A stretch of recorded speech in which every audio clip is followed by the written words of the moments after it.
Alors, pour faire les exercices 6, 7, 8 et 10, tu vois, à chaque fois, tu as une fonction qui s'appelle demander. Et tu as quelque chose qu'on n'a pas vu, c'est ici, tu vois, f avec des guillemets. Alors, je vais t'expliquer tout ça sur un exemple très simple. Donc, pour l'instant, ce qu'on a vu, c'est comment on fait pour rentrer dans une variable prénom une chaîne de caractères, par exemple Joël. Comment on fait? On crée la variable prénom, et elle va stocker quoi? Ben, la valeur, la chaîne de caractères ici, qui est rentrée par le programmeur dans le code. Joël. Ça, c'est la façon numéro 1. Maintenant, si on veut demander à l'utilisateur lui-même, l'utilisateur du programme et non plus le programmeur, de saisir lui-même une valeur au clavier. Alors, comment est-ce qu'on va faire?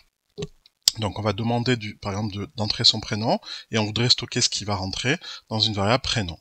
Donc, comment on fait? Eh bien, pour cela, on a une fonction qui s'appelle la fonction input, hein, qui veut dire demander ou saisir en fait. D'accord? Donc c'est une fonction. Donc là, par exemple, je marque le message entrez votre prénom. Donc ça va s'afficher dans la console. Et le programme va attendre qu'on rentre une valeur. Et cette valeur-là va être retournée. Parce qu'une fonction input, c'est une fonction qui retourne quelque chose. Elle va retourner quoi? Eh bien la valeur qui a été saisie au clavier. Et puisqu'elle la retourne, cette valeur, eh bien cette valeur, tout ceci sera stocké dans prénom. Voyons ça donc tout de suite avec IDLE Python. Donc j'ouvre IDLE Python. Voilà, alors j'ouvre juste la console pour l'instant, je ne crée pas de nouveaux fichiers. Hein. Donc je vais tester cette fonction input, pour voir ce qu'elle fait. Donc input, et je fais entre ton prénom. D'accord? Donc voilà. J'appuie sur entrée, elle me dit entre ton prénom, d'accord? Je mets Joël. Et hop, elle me retourne une valeur. C'est la valeur que j'ai saisie, tu vois, et elle met bien des guillemets, parce que c'est bien une chaîne de caractères, Joël, ok? Donc cette fonction-là, tout ceci, en fait, ça sera la valeur qui sera rentrée au clavier, Joël. Donc puisque c'est une valeur, je peux la stocker. Donc du coup, je peux la stocker dans une variable que j'appellerai prénom. Donc je vais écrire prénom égale input, donc entre parenthèses, entre ton prénom. Voilà. Donc il me demande entre ton prénom, je rentre Joël, et du coup, Joël, ce sera tout ceci, c'est la valeur qui va être stockée dans prénom. Donc j'appuie sur entrée ici. Voilà, alors je lui demande que vos prénoms, il me fait, eh bien c'est Joël. Ok, il connaît maintenant la variable prénom, elle a rentré la valeur Joël. Alors, si maintenant on souhaite demander à l'utilisateur de saisir son âge, d'entrer son âge, donc, et de le stocker dans une variable âge. Donc on va faire un input hein, pour demander, on va dire entre votre âge, et on va saisir dans âge. Or, attention, input, c'est une fonction qui retourne une chaîne de caractères. On vient de le voir à l'instant avec prénom. Hein. Donc, qu'est-ce qu'il faudrait faire? Or, l'âge, c'est quoi? C'est un entier. Donc, c'est pas une chaîne de caractères. Donc ça, c'est pas comme ça qu'on va faire. Il va falloir mettre devant input la fonction int. C'est une fonction, en fait, qui permet de convertir une chaîne de caractères, par exemple le caractère 1,5, hein, en entier 15. D'accord? Donc si tu as rentré, si le input a saisi, on a saisi 1,5 au clavier, en fait c'est une chaîne de caractères, il faut la convertir en entier, donc avec la fonction int. Donc voyons tout ça dans l'IDLE Python. Donc je fais, par exemple, je fais un input, hein, on va voir, je dis entre ton âge, d'accord? Alors, je dis 15, mais en fait, tu vois, il n'a pas rentré 15. En fait, pour lui, c'est une chaîne de caractères, c'est du texte, d'accord? Donc, il va falloir que je convertisse en entier. Donc, je vais faire plutôt un int, parce que int, si je fais par exemple int de la chaîne de caractères 15, regarde ce que ça donne le nombre 15. Hein. Ça convertit une chaîne de caractères en entier. Donc, je vais faire un int de input entre ton âge. Comme ceci. Donc, j'ai deux fonctions. Hein. La première fonction qui demande de saisir une chaîne de caractères, par exemple le caractère, la chaîne de caractères 1,5, et ensuite, grâce à la fonction int, je vais convertir cette chaîne qui a été retournée en entier. Donc, allons-y, j'exécute, entre ton âge, si je fais 15, il me ressort, tu vois, cette fois un nombre, 15, et non plus une chaîne de caractères. Donc du coup, je peux stocker tout ceci dans une variable. Donc je crée la variable âge, voilà. Donc il me demande âge, je mets 15, là ça c'est une chaîne de caractères, mais il a converti grâce à int en entier. Donc si je demande que vos âges, il me répond cette fois que c'est bien le nombre 15. Okay. Donc attention, il faut bien utiliser int devant un input si on veut saisir un nombre entier. De la même façon, si on voulait rentrer par exemple une taille c'est un nombre à virgule, hein, c'est pas un entier. Donc il faudrait utiliser la fonction float, qui veut dire, c'est une fonction qui permet de convertir la chaîne de caractères de l'input, là, de la convertir en nombre décimal. Float, ça veut dire nombre à virgule. Okay. puisque input, ça retourne une chaîne de caractères, et le float le transforme en nombre à virgule.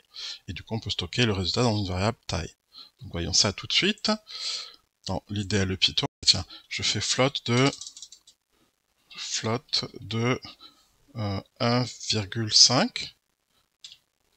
Voyons, et il me renvoie le nombre 1,5. Donc ça convertit bien une chaîne de caractères en nombre à virgule.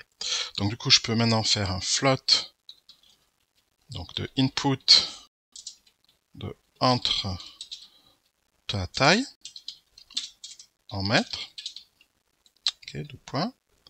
Il y a deux parenthèses à fermer. Hein. La première, c'est celle de input. La deuxième, c'est celle de la fonction float. Voilà, donc il va me demander une taille en mètres, je mets 1,83, et du coup, il me retourne bien le nombre à virgule, hein, le nombre décimal, et non pas la chaîne de caractères. Donc du coup, maintenant, je peux stocker tout ceci dans une variable. Hein. Donc dans la variable taille, je crée la variable taille, qui est égale à tout ceci. Il me demande quelle est ta taille, 1,83. D'accord, et si je lui dis que vos tailles, il me dit bien 1,83. Donc pour l'instant, tu vois, par exemple, dans l'exercice 6, on te demandait de demander la masse en grammes. La masse, c'est un nombre à virgule. Pareil pour le volume, hein, c'est un nombre à virgule. Donc tu vas utiliser la fonction float input. Les deux fonctions float et input. Ensuite, tu vois, tu as quelque chose de bizarroïde. Là, on a des chaînes de guillemets avec des trucs bizarroïdes, avec un F devant. Alors qu'est-ce que ça veut dire? Donc voyons tout cela. Donc ça s'appelle une chaîne de caractères formatée. Alors qu'est-ce que c'est une chaîne de caractères formatée? Ben, c'est comme une chaîne de caractères, mais alors, prenons un exemple ici, donc on reprend l'exemple d'avant, hein. On demande le prénom à l'utilisateur en faisant un input du prénom, input du nom, on les stocke, et ensuite je voudrais stocker un message. Le message c'est un message de bienvenue, donc alors F ça veut dire format, d'accord? Donc tu vois j'ai une chaîne de caractères là, qui se termine là, qui commence là et qui se termine là, et à l'intérieur je mets donc les caractères bonjour, mais je voudrais aussi insérer ou incorporer les variables prénom et nom à l'intérieur de la chaîne de caractères. Alors pour cela, je suis obligé de mettre donc des accolades autour des variables et un petit f devant pour dire que j'ai formaté ma chaîne de caractères, ce qui permet d'incorporer ces variables prénom et nom. D'accord ? Donc du coup, quand j'affiche ensuite le message, eh bien il va s'afficher quoi? Bonjour, ben, le prénom qui a été saisi et le nom qui a été saisi. Voyons ça tout de suite sur l'IDLE Python. Donc je reviens ici.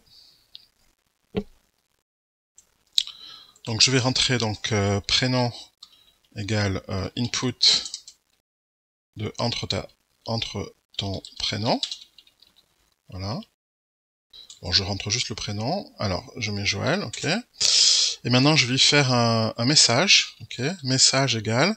Donc, ce sera une chaîne de caractères, d'accord. Donc, il y aura des guillemets. Et il y aura un F devant, parce que c'est une chaîne de caractères formatée. Alors, qu'est-ce que je vais mettre comme message? Je vais mettre bienvenue. Bienvenue.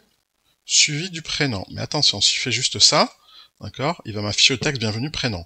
Mais moi, je veux que ce soit ici la variable prénom, donc je mets des accolades autour pour dire que c'est la variable et non pas le texte prénom. Donc je fais message, ok, je demande que vaut le message, il me fait bienvenue Joël. Voilà, alors tu peux même le faire dans un code, hein. Donc on va ouvrir un nouveau fichier, on reprend tout simplement, on reprend cette ligne d'instruction là dans le code. Donc voilà, et on reprend également la ligne de message. Donc je reprends cette ligne là, je l'insère dans mon code. Voilà, et je peux même faire un print maintenant, print du message. Hein. Voilà, donc j'enregistre mon code, je l'appelle test par exemple, test. Donc j'exécute en faisant ici run module. Donc il nous demande que ton prénom, je mets Joël, il me fait bienvenue Joël. Si je change évidemment, si je refais encore un run, F5, je lui demande Mathilde, il me fait bienvenue Mathilde.